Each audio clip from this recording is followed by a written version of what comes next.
The story of the Padishah, his three sons, and the golden apple. Once there was, and once there wasn't, a Padishah who had three sons. In the garden of the Padishah's palace there grew a single apple tree that each year bore a single golden apple. However, the Padishah had never been able to pick this golden apple, for on the night that it appeared, a two-headed giant would come to the palace garden, take the apple, and disappear with it. One year, the oldest of the Padishah's sons said, "Father, I shall wait for the golden apple to appear tonight, and I shall bring it to you." He took a sword from his father's vast collection and went to wait for the golden apple to appear. Aman, the eldest son, fell asleep during the night, and when the golden apple appeared, the two-headed giant came and took it away with him. The next year, when it was time for the golden apple to appear, the Padishah's second son said, "Father, I shall wait for the golden apple to appear tonight, and I shall pick it and bring it to you." So the second son armed himself and went to the palace garden, but he too fell asleep before the apple had appeared, and the two-headed giant came and took it away with him. The third year, the youngest son went to his father and said, "Father, I shall wait for the golden apple to appear tonight, and I shall pick it and bring it to you." During the night, the youngest son became very sleepy, but he was careful not to fall asleep. When the golden apple appeared on the tree, the two-headed giant also appeared in the palace garden by the tree. The youngest son was prepared for the giant's appearance, and he swung his sword and cut off one of the giant's heads. He then quickly picked the golden apple from the tree, and as the creature stumbled out of the palace garden with blood flowing all over him, the youngest son took the apple to his father. "Here is the apple, my father," he said, "but I was able to cut off only one of the giant's heads. I want to pursue him and kill him." "My son," said his father, "you are too young to undertake such a task by yourself, but you may go if your brothers are willing to go with you. Ask them if you wish." His older brothers agreed to go with him, so all three went to find the giant, following the trail of blood that he had left behind. After following the trail for 3 or 5 hours, they came to a well. The bloody trail went all the way down into that well.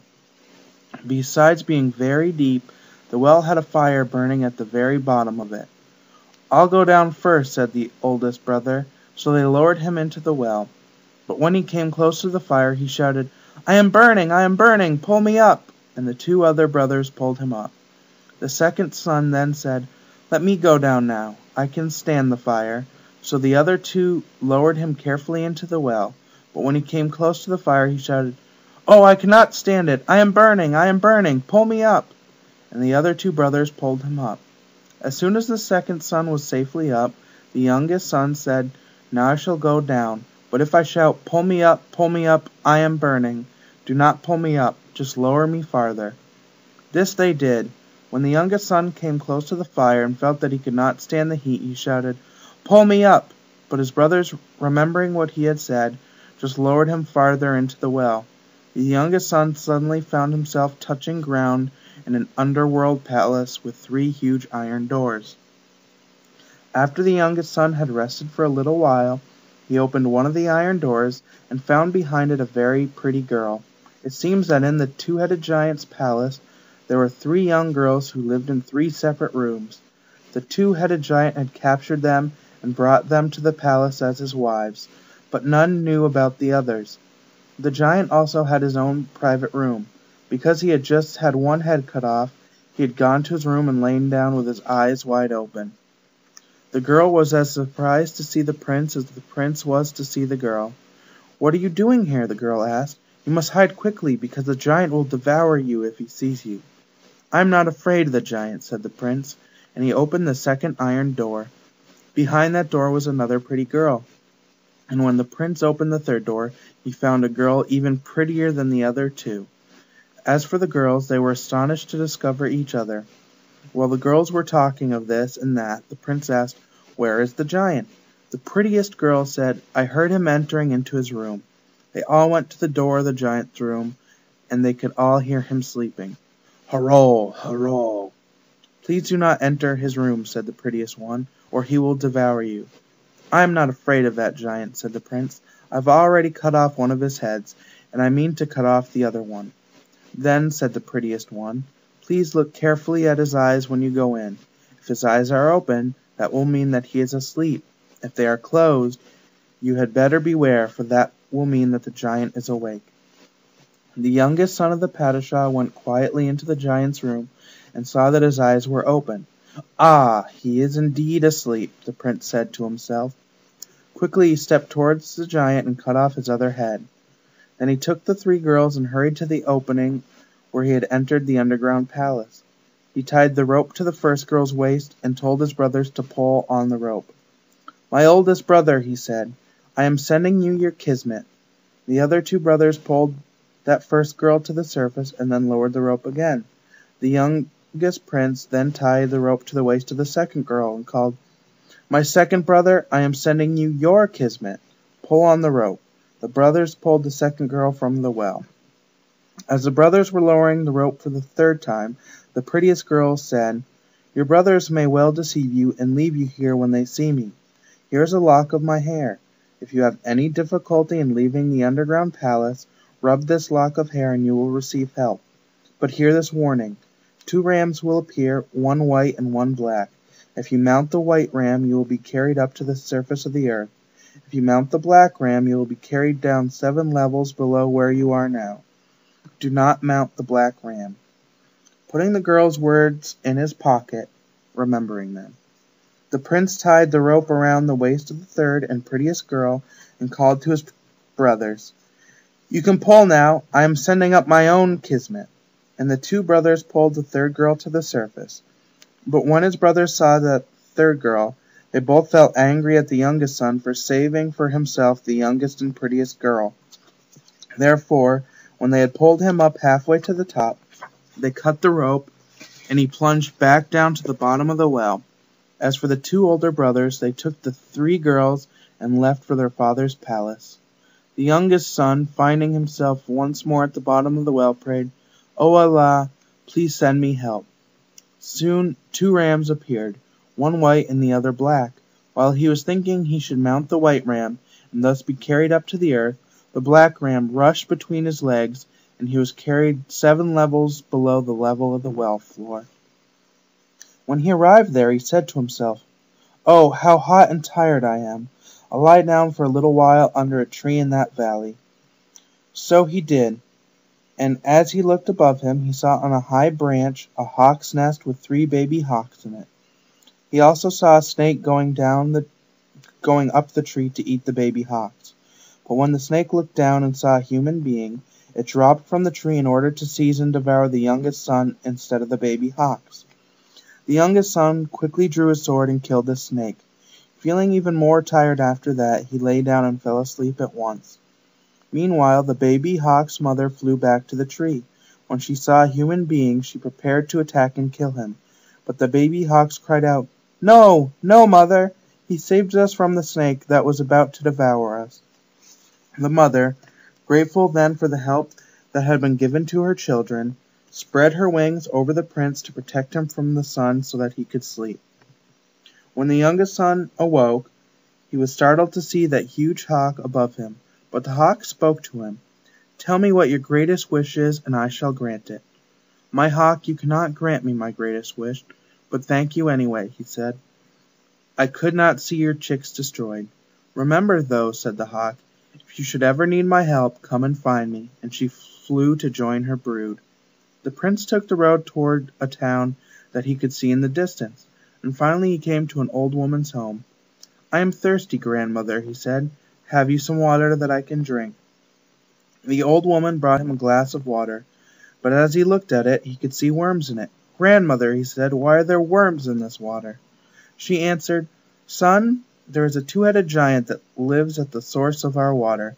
He appears each year, chooses the youngest and prettiest girl of our town, eats her, and leaves our water supply open to us for just 2 hours. The townspeople get as much water as they can during that time and store it in large earthen jars, but our water often gets worms in it during the year. Tomorrow is the day on which the giant will receive the Padishah's daughter as this year's victim. It is the only way by which the town can get water. If she is not delivered to him, he will not let us have any water. Many of our brave young men have fought with the giant, but none could vanquish him. Instead, they were all devoured by him. Grandmother, said the prince, please take me to the place where the daughter of the Padishah is to be given to the giant. When they arrived at that place, all the townspeople were gathered there. Some were crying for joy about fresh water, and others were crying out of compassion for the Padishah's daughter. Still, they knew she must be sacrificed if they were to have their yearly ration of water. The youngest son sprang forward and declared, I shall fight the giant. The townspeople tried to persuade him that others, larger and stronger than he, had also tried, only to be eaten up by the giant. Still, the youngest son was determined to fight. There was a huge tree near the place where the giant would appear, and the girl had been tied to it. The prince said to the girl, Hold on to my waist, and he then drew his sword and challenged the giant. The giant became angry at this delay in his anticipated meal. He inhaled deeply, thinking that he would eat the youngest son also with relish. When the giant exhaled, even the roots of the huge tree shook. The prince fought the giant bravely. He was able to chop off one of his heads, and he continued the fight to the wounded giant valiantly. Finally, he succeeded in chopping off his second head. The people of the town could not believe their eyes. They rejoiced at the victory over the giant and at the release of their water supply. The Padishah of this land asked to have the prince brought to his golden palace and placed in a room. He was brought to the Padishah's presence, and the Padishah asked, What can I do to reward you for saving the life of my daughter and for freeing our water supply? My Padishah, said the prince, I ask only your good health. My health is for me, the Padishah answered. What can I give to you? Nothing, my Padishah, except your good health, said the prince. Well then, would you wish to have my daughter, as your bride? Or would you prefer that I surrender my throne to you? My Padishah, I know of nothing that is needed. Please allow me to walk about for a bit and then return. With the Padishah's permission, the prince left the palace and wandered off to the valley. There he found the hawk, whose young he had saved from certain death, and he said to her, Please take me up from this depth and carry me up to the world above. The hawk agreed to take the boy up, but she said, In order to do that great task, I shall need 40 batmans of meat and 40 batmans of wine. Hearing this, the prince returned to the golden palace and asked the Padishah to provide 40 batmans of meat and 40 batmans of wine for him. The Padishah immediately took measure to fill the prince's request. When the meat and the wine were ready, they brought the supplies to the valley. This hawk's wings were each 40 meters in length. The Padishah's men arranged the containers of food and wine under each wing of the hawk. Now, said the hawk to the prince, mount on my back. When I say, Called, give me a batman of wine. When I say, Cock, give me a batman of meat. In that way I shall have strength enough for the journey. The prince then mounted himself on the hawk's back, and they flew out of the valley. Each time the hawk said, Called, the prince gave her wine, and each time she said, Cock, he gave her meat. Thus their journey continued for 39 days. On the 40th day the supply of meat was exhausted. The hawk became aware of this fact, but she still said, Cock. Thereupon the prince cut a piece of flesh from his foot and gave it to the hawk. The hawk realized that the meat was human flesh and slipped it under her tongue. She continued to fly, advancing 2 meters and slipping back 1 because of her need for meat. When they arrived at the upper world, the hawk said, Get off now and start walking toward your home. Ah, said the prince, but I would rather wait till I have seen you fly off towards your young ones. But walk, said the hawk, and the prince began to walk. But as he walked, he limped because of the pain in his foot. Come back, said the hawk. I know why you are limping. When the supplies were finished, and I said cock, you cut a piece of flesh from your foot and gave it to me. She then took the piece of flesh she had slipped under her tongue and carefully placed it back on the boy's foot and sealed the flesh with her saliva. The prince's foot was immediately healed. The hawk then spread her wings and started on her journey back down to the world below. At that very time there were wedding preparations going on at the Padishah's palace.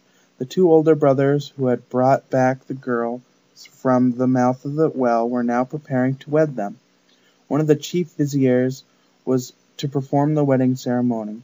The second son was to wed the youngest and prettiest of the girls. The eldest was preparing to marry the second youngest girl that the two-headed giant of the golden apples had captured. In this land, wedding preparations and festivities lasted for 3 years. Meanwhile, the youngest son was a long way from his father's palace. He started to walk on his journey home. After a while, he came across a baker. His father had ordered the baker of the land to bake the very best bread ever to be baked on earth, and the Padishah had decreed that he would have all the bakers' heads chopped off if they could not produce among them the superior bread requested.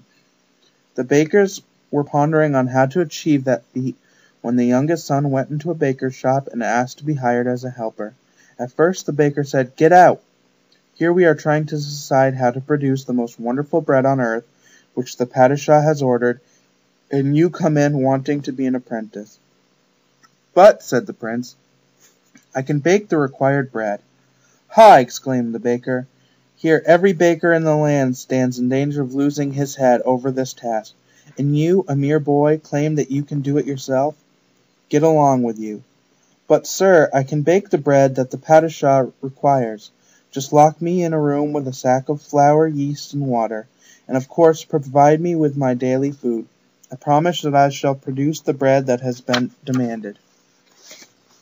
Since no one else could promise anything of the kind, the baker consented, and the prince was locked in a room with the required baking ingredients and food. The baker, however, found a hole in the door and watched the prince the whole time.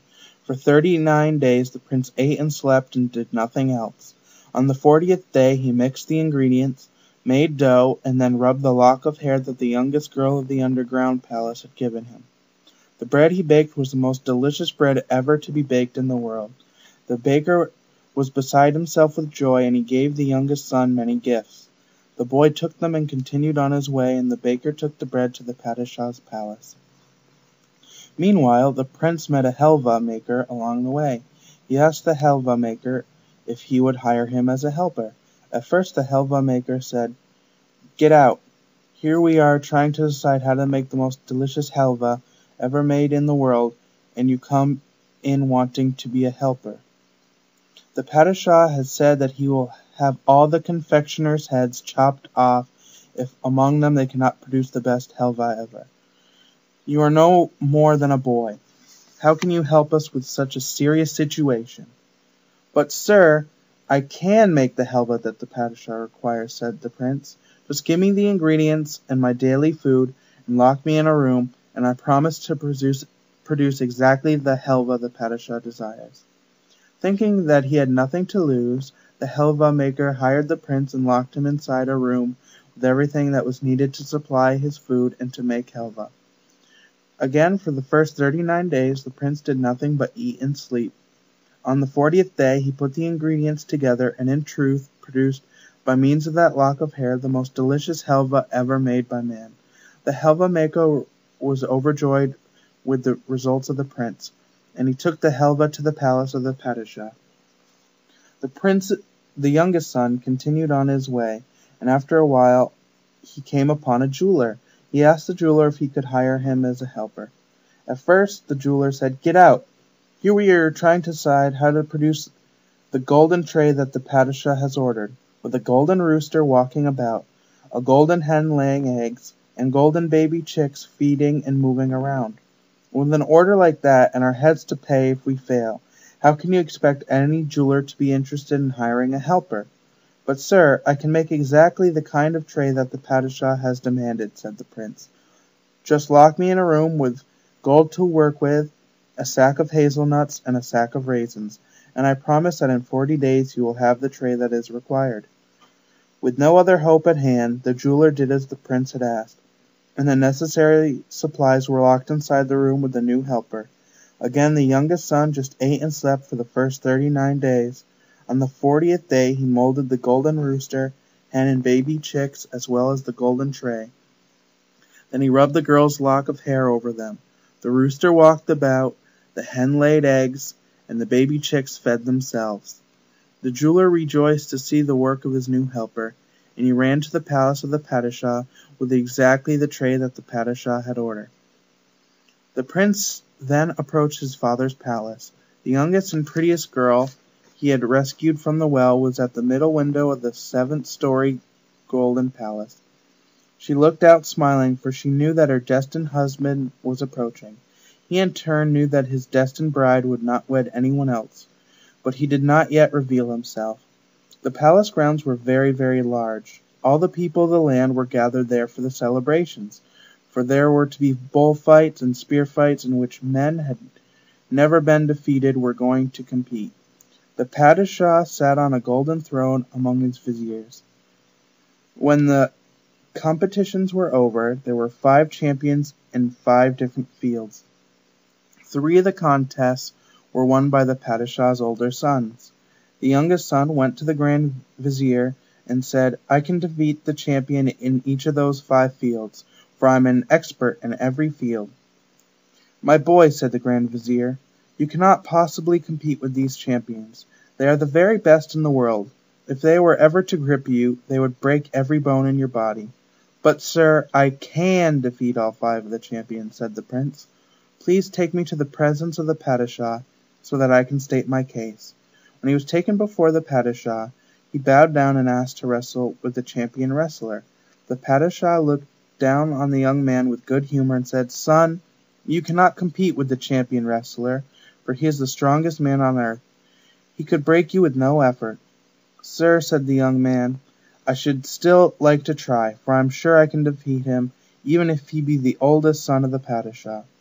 Of course, the prince was relying on the lock of hair given to him by the prettiest girl.